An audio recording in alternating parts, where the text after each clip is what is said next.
રાજુલા તાલુકાના ચાર નાળા નજીક આવેલ ફ્લાયઓવર બ્રિજમાં ચોમાસાના પ્રથમ વરસાદ બાદ જ મસમોટી તિરાડો દેખાતા સ્થાનિકોમાં ભારે ચિંતા અને રોષની લાગણી ફેલાઈ છે। સ્થાનિકોના જણાવ્યા મુજબ આ બ્રિજ અગાઉ પણ બેસી ગયો હતો, છતાં યોગ્ય અને કાયમી મરામત કરાવવામાં આવી ન હોવાનું હવે ફરીથી સામે આવ્યું છે। પ્રથમ વરસાદમાં જ બ્રિજ પર તિરાડો પડતા તેના બાંધકામની ગુણવત્તા સામે ગંભીર સવાલ ઉભા થયા છે। આ બ્રિજ પરથી દરરોજ મોટી સંખ્યામાં ભારે વાહનો અને સામાન્ય વાહન ચાલકો અવરજવર કરે છે। આવી સ્થિતિમાં કોઈ મોટી દુર્ઘટના સર્જાય તે પહેલા જ તાત્કાલિક પગલાં લેવા લોકો માંગ કરી રહ્યા છે। સ્થાનિકોએ આ મુદ્દે અનેક વખત સમાચાર માધ્યમો અને સંબંધિત તંત્ર સમક્ષ રજૂઆતો કરી હોવાનો દાવો કર્યો છે, તેમ છતાં આજ દિન સુધી કોઈ અસરકારક કાર્યવાહી ન થતા લોકોમાં અસંતોષ જોવા મળી રહ્યો છે। લોકોની માંગ છે કે નેશનલ હાઈવે ઓથોરિટી દ્વારા સમગ્ર મામલે ઉચ્ચ સ્તરની નિષ્પક્ષ અને તકનીકી તપાસ કરવામાં આવે, તેમજ જો બાંધકામમાં બેદરકારી અથવા ગુણવત્તાનો ભંગ થયો હોય તો જવાબદાર કોન્ટ્રાક્ટર, એજન્સી અને સંબંધિત અધિકારીઓ સામે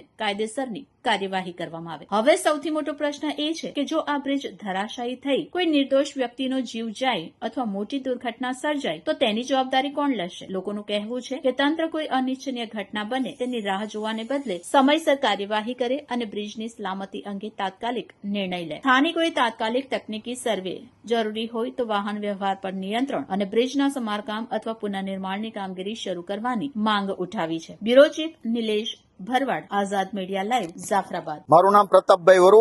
અત્યારે આ રાજુલાના ચારનાળા નજીક જે ફ્લાયઓવર બ્રિજ આવેલો છે એ બ્રિજમાં પહેલા પણ અગાઉ રજૂઆત કરેલી મીડિયા સમક્ષ, આજે પણ આ ચોમાસું શરૂ થતા જ આ ફ્લાયઓવરમાં જે પીક્યુસી ક્રેક થવાને લીધે અત્યારે મસમોટી તિરાડો પડી છે। અગાઉ પણ આ બ્રિજને એક સાઈડ બંધ કરવામાં આવતી, એક ખુલ્લી કરવામાં આવતી।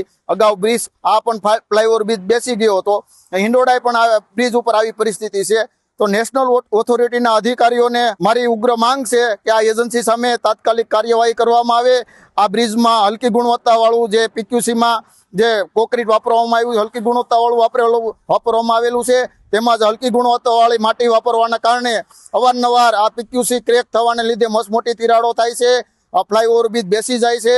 તાત્કાલિક ધોરણે આ એજન્સી ઉપર કાર્યવાહી નહીં કરવામાં આવે તો કેન્દ્રીય મંત્રીને લેખિત રજૂઆત કરી સ્થાનિક આગેવાનોની ઉગ્ર માંગ છે।